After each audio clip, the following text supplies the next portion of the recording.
Saudari-saudaraku terkasih dalam Tuhan Yesus Kristus, selamat pagi dan berkah dalam. Kita bertemu kembali dalam renungan harian Jumat 9 Februari 2024. Seperti biasa, bacaan Ekaristi hari ini menjadi titik permenungan kita. Dari bacaan yang pertama yang dikutip dari kitab pertama Raja-Raja bab 11 ayat 29 sampai 31 dan bab 12 ayat 19 digambarkan bagaimana Israel memberontak terhadap keluarga Daud.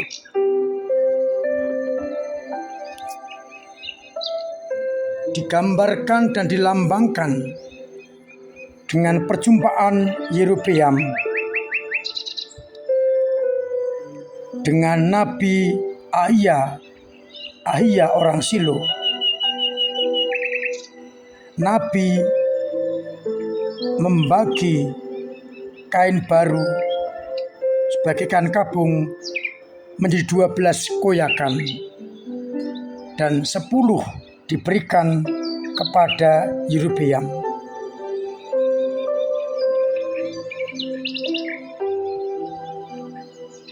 Namun sisanya tetap akan diberikan kepada keluarga Salomo demi kota suci Yerusalem dan demi Daud hamba Allah. Dengan demikian, kerajaan setelah Salomo menjadi 2 pecah.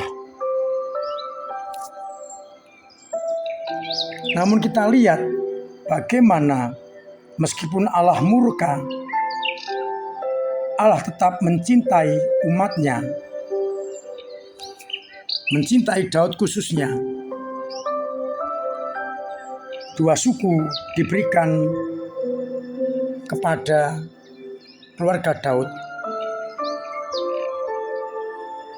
Kerajaan terpecah utara dan selatan. Namun kita tahu akhirnya dalam sejarah 2 kerajaan akhirnya tetap menyimpang dan dibuang lenyap dari negara Israel. Sedangkan pada bacaan Injil, Yesus menyembuhkan orang yang tuli dan gagap.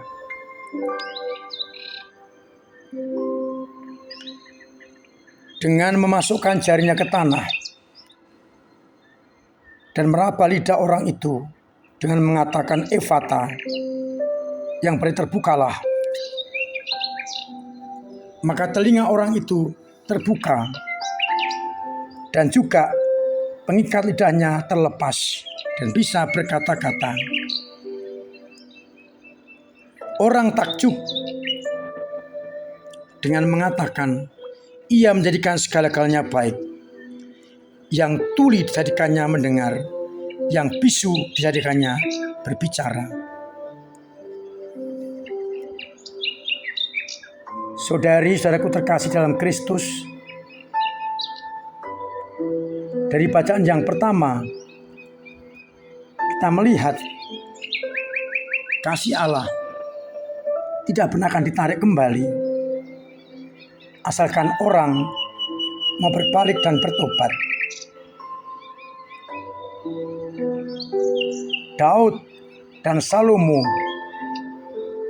meskipun berdosa, namun mereka mengakui kedosaannya dan bertobat serta mohon ampun kepada Tuhan.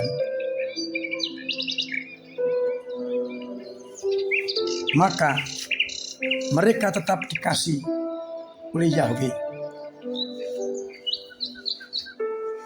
Sekalipun kerajaan dipecah, keturunan mereka tetap mendapatkan bagian. Maka kita diajak untuk tetap setia kepada Yahweh, kepada Allah, kepada Kristus.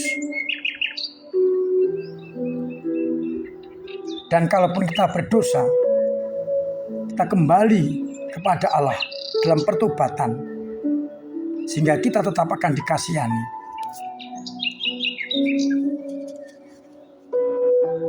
Belajar dari bacaan yang pertama, hendaknya kita tetap menyadari kasih karunia Allah yang selalu memberikan pengampunan kepada kita.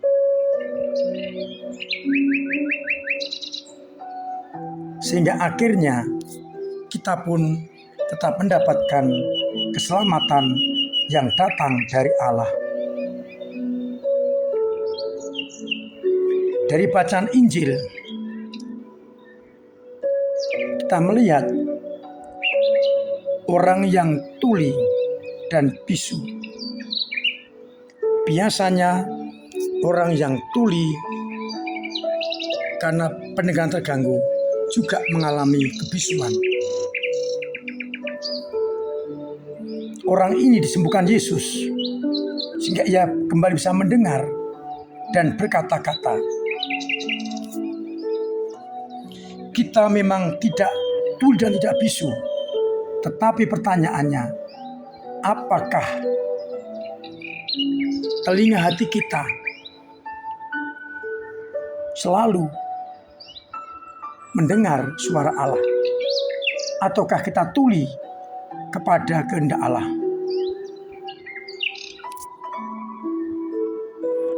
Tuli bukan soal tidak mendengar secara fisik, tapi tuli untuk mendengarkan suara Tuhan. Bisu juga tidak berarti hanya bisu secara fisik, tapi bisu untuk mewartakan karya Tuhan. Maka mari kita mencoba bertanya dalam hati kita, apakah selama ini telinga kita arahkan pada kehendak dan sabda Tuhan, dan tidak kita tutup sehingga kita tuli, tapi kita buka untuk mendengarkan suara dan kehendaknya. Dan bila kita telah mendengarkan dan merenungkan, kita wartakan kepada semua orang. Mewartakan Kristus berarti mulut kita atau suara yang keluar dari mulut kita hendaknya yang berkenan kepada Allah. Kalau kita marah, menghujat, memaki-maki, mengeluarkan kata-kata kotor, itu berarti kita bisu akan pewartaan. Orang yang tidak bisu secara rohani, orang yang mengeluarkan perkataan-perkataan yang baik, yang berkenan kepada Allah. Maka mari kita mencoba untuk membuat telinga kita tidak tuli akan sabda Tuhan, dan mulut kita tidak bisu akan kebaikan-kebaikan yang datang dari Allah. Kalau kita bisu, yang kita sampaikan adalah apa yang kurang berkenan kepada Allah. Tapi kalau kita tidak bisu, warta kerajaan Allah yang kita wartakan, sehingga akhirnya kita mampu mendengarkan suara Tuhan, dan kemudian kita sampaikan lewat kata-kata yang sungguh berkenan kepada Allah. Semoga akhirnya banyak orang mengenal kehendak Allah, bertobat, dan diselamatkan. Mari kita buka telinga kita bagi sabda Allah, dan mulut kita bagi pewartaan karya Allah. Tuhan memberkati kita sekalian. Amin. marilah berdoa. Bapa yang penuh kasih, kadang kami seperti orang tuli dan bisu yang tidak bisa mendengarkan suaramu dan mewartakan kata-katamu, karena kami dikuasai oleh ego-ego kami. Dikuatkan oleh sabdamu pada pagi ini. Buatlah telinga kami terbuka akan sabdamu, dan mulut kami mewartakan hanya kebaikanmu. Semoga akhirnya kami benar-benar pantas dan layak menjadi anak-anak-Mu. Semoga Engkau mendorong kami untuk membuka telinga hati kami. Sembuhkanlah umat-Mu yang sakit. Ringan beban mereka dan uraikanlah persoalan yang ada agar umat-Mu mengalami kelegaan. Semoga mereka akhirnya hanya mengandalkan Engkau di atas segala-galanya. Semoga iman yang mandek Engkau dorong, yang jatuh Engkau bangkitkan, agar kami dalam situasi apapun mendengarkan sabdamu, mengucapkan yang baik-baik, dan mengandalkan Engkau di atas segala-galanya. Untuk itu, bantu kami dengan berkat-Mu sendiri, Bapa dan Putera dan Roh Kudus. Amin.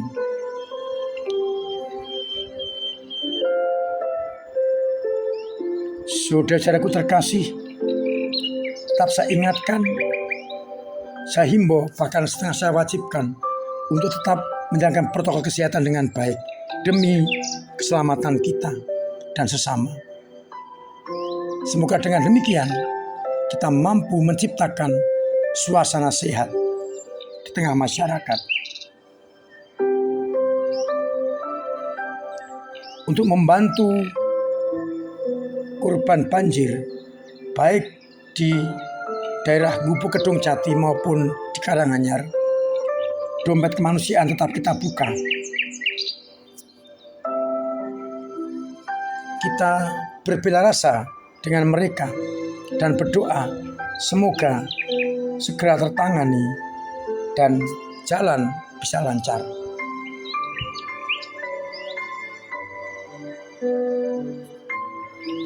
Untuk misa Rabu Abu saya ingatkan, kita rayakan 4 kali. Selasa sore pukul 18, Rabu pagi pukul 5.30, Rabu sore pukul 18, dan Kamis sore pukul 18. Tetapi permulaan Prapaskah tetap Rabu Abu.